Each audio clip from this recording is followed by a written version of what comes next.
Урматтуу мекендештер, чет элдик мигранттар үчүн Россияда каттоого туруу милдеттүү, документтерди таза жасаган жана ишеничтүү адистерди издеп жүрсөңүз, анда бизге кайрылыңыздар.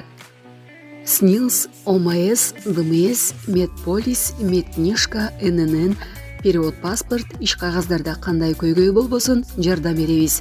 Мыйзамдарды сактап, документиңизди тактап, ишенимдүү жүрүңүз. Өзүңүздүн коопсуздугуңуз үчүн сөзсүз түрдө документиңизге сак болуңуз. Байланыш номерибиз +7977 359 69 72. Өлкөдө томолоо жетим балдарга келечекке салым мамлекеттик депозитке киргизилди. Мамлекет башы Садыр Жапаров келечекке салым мамлекеттик балдар депозитин киргизүү жөнүндө жарлыкка кол койду. Бул тууралуу бүгүн 17 апрелде президенттин басма сөз кызматынан билдирди. Балдар депозитинин максаты тоголук жетим калган балдардын өнүгүүсү үчүн шарт түзүү, алардын ден соолугун, турак жай шарттарын жакшыртуу жана билим алууга укуктарын камсыз кылуу болуп саналат. Президент кол койгон документте төмөнкүлөр каралган. 2024 жылдын 1-июнунан тартып тоголук жетим калган ар бир балага Кыргызстандын жаранына жана кайрылманга Айыл банк акысына келечекке салым мамлекеттик балдар депозити киргизилет. Депозиттеги каражатты 18 жашка толгондон кийин пайдалана алат жана ден соолугуна, жашоо шартын жакшыртууга же билим алууга жумшай турганын өзү чечет.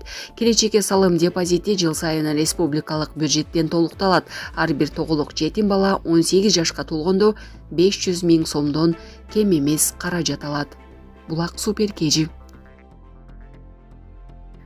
Матраимов менен Көлбаевдин бир нече мүлкү сатыкка коюлду.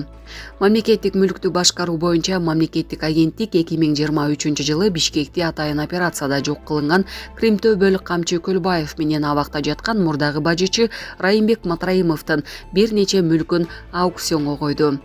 Ал мүлктөр улуттук коопсуздук боюнча мамлекеттик комитеттин уюшкан кылмыштуу топторго жана коррупцияга каршы күрөшүүнүн алкагында мамлекетке өткөн. Ага ылайык Бишкек шаарынын Рыскулова көчөсү 79Б дарегинде жайгашкан коммерциялык имараттын баштапкы баасы 38 миллион 601 000 сом деп бааланды. Чүйдүн Аламүдүн районуна караштуу Арашан айылындагы 800 шарчы метр жер тилкеси 6 миллион 239 000 сомго, Чолпон Ата шаарындагы Куроттун аймактан 39 900 шарчы метр жер 142 миллион 657 000 сомго сатыкка чыкты. Аукционго коюлган мүлктүн толук тизмеси бул жерде. Бажа кызматынын төрагасынын мурдагы орун басары Райымбек Матраимов жана анын бир туугандары Тилек Руслан, Исламбек Матраимовдор 25 мартта Азербайжандын атайын кызматы менен биргеликте Баку шаарында кармалып, 26 мартта Бишкекке алынып келген. Райымбек Матраимовго кылмыш жаза кодексинин эркиндигинен мыйзамсыз ажыратуу жана кылмыштуу жол менен алынган кирешелерди мыйзамдаштыруу адалдоо беренелер менен кылмыш иши козголуп, тергөө жүрүп жатат. 27 мартта Бишкектин 1-Май райондук сотунда ага кылмыш жаза кодексинин мамлекеттик чек арадан мыйзамсыз өтүү беренеси менен кино коюлган. Райондук сот аны 26 апрелге чейин УКМКнын убактылуу кармоочу жайына камакка алган. Ушул эле күнү Ош шаардык соту мурдагы бажычынын агасы Тилек Матраимовду 1 айга, инилери Руслан жана Исламбек Матраимовдорду 18 майга чейин камаган.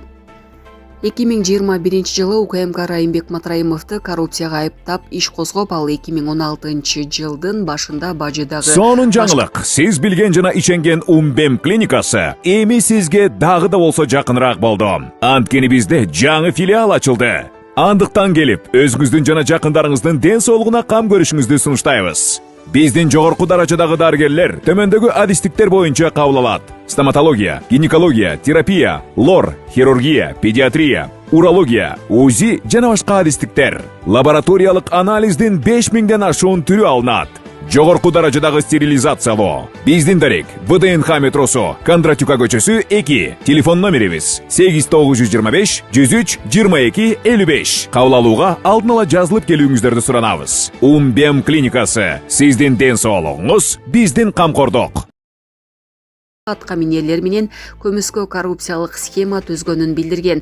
Сот аны күнөөлүү деп таап 260 000 сом айып пул чегерген. Ал күнөөсүн мойнуна алып мамлекетке 2 миллиард сом төгүп берген. УКМКнын төрагасы Камчыбек Ташиев 2023 жылы 2 ноябрда Райымбек Матраимов менен Камчы Көлбаевди Кыргызстанда мафия түзгөн деп айыптаган. Кыргызстанда Крим чөйрөнүн ана башы аталган Камчы Көлбаев былтыр 4 октябрда Бишкекте УКМКнын атайын операциясы маалында өлтүрүлгөн. Булак Азаттык.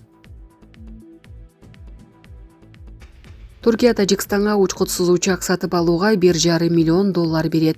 Туркия Тажикстанга аскердик жардам көрсөтүп $1,5 миллион бөлөт. Бул боюнча келишимди 16 апрелде Тажикстандын парламенти жактырды. Макулдашууга 2023 жылы кол коюлган. Ага ылайык Туркиянын өкмөтү берген акчага Тажикстан бул өлкөнүн компанияларынан учкутсуз учактар жана башка аскердик жабдууларды сатып алат. Бирок аларды Туркиянын макулдугусуз башка өлкөгө бере албайт. Булак ТВ. Оманда селдин кесепетинен 18 адам каза болду. Оман өлкөсүндө акыркы 2 күндө нөшөрлөгөн жаандан улам сел каптаган аймактарда кеминде 18 адам каза болду. Бул тууралуу бүгүн 17 апрелде чет элдик басылмалар билдирди. Маалыматтарга караганда көз жумгандардын 10 окуучу балдар. Алар отурган автобусту ташкын суу агызып кеткен. Өкмөт катуу шамал чагылган жана мөндүр жааган аба ырайы 18 апрелге чейин уланарын кабарлады. Ал эми Бириккен Араб Эмираттарында да нөшөрлөп жаан жаап жатат. Мындан улам дүйнөдөгү жүргүнчү эң көп каттаган Дубай эл аралык каба майданы ишин токтотуп, иш-чаралар өлкө боюнча кийинки күндөргө жылдырылууда. Суу шаардын жолдорун жана метролорду каптап, мектептер жана мамлекеттик органдар аралыкта иштеп жатат. Жергиликтүү тургундарга зарылчылык болбосо, көчөгө чыкпай кое туруу керектиги эскертилди. Булак Суперкежи. Кыргызстанда TikTok ресурсун чектөө боюнча чечим кабыл алынганы тастыкталды. Кыргызстанда TikTok ресурсун чектөө боюнча чечим кабыл алынганын Санариптик өнүктүрүү министрлигинен тастыкташты. Аталган ведомство мындай кат улуттук коопсуздук боюнча мамлекеттик комитеттен келгенин билдирди. Санариптик өнүктүрүү министрлигине караштуу байланыш тармагын жөнгө салуу жана көзөмөлдөө кызматы Кыргызстандын интернет провайдерлерине TikTok платформасын чектөө боюнча кат жөнөткөнү кечээ айтылган.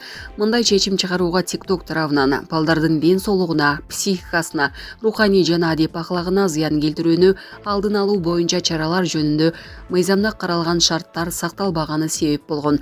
Мыйзамда кандай маалыматтар балдардын саламаттыгына, өнүгүүсүнө терс таасирин тийгизери аныкталып, көрсөтүлгөн деп айтылат министрликтин билдирүүсүндө. Эске салсак, TikTok ресурсун жабуу боюнча бийлик 2023 жылдын августунда аракет кылган. Анда Маданият, маалымат, спорт жана жаштар саясаты министрлиги мындай чечим кабыл алууга бир катар кайрылуулар негиз болду деген жүйө келтирген. Ведомство аларга айрым бейөкмөт уюмдардан TikTok социалдык тармагынын балдардын психикалык өнүгүүсүнө жана ден соолугуна тийгизген терс жана зыяндуу таасирине байланыштуу тынчсызданган кайрылуулар келип түшкөнүн айткан. Бирок кийинчерээк Санарип министрлигинин байланыш тармагын көзөмөлдөө кызматынын төрагасы Алтынбек Токторбаев маалымат жыйын учурунда аталган ресурстун жабылбай турганын билдирген. Булак Спутник.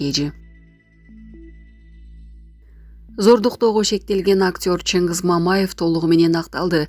Бишкекте чет элдик жаранды зордуктоого шектелген актер Чыңгыз Мамаев толугу менен акталды. Мындай маалыматты Суперкежи порталына Свердлов райондук сотунан тастыкташты. Актердун соттук отуруму 17 апрелде Свердлов райондук сотунда болуп, сотко төрагалык кылуучу Чыңгыз Мамаевди толугу менен актаган.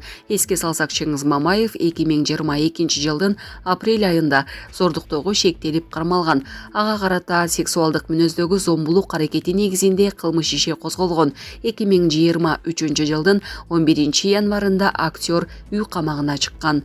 Булак Суперкежи.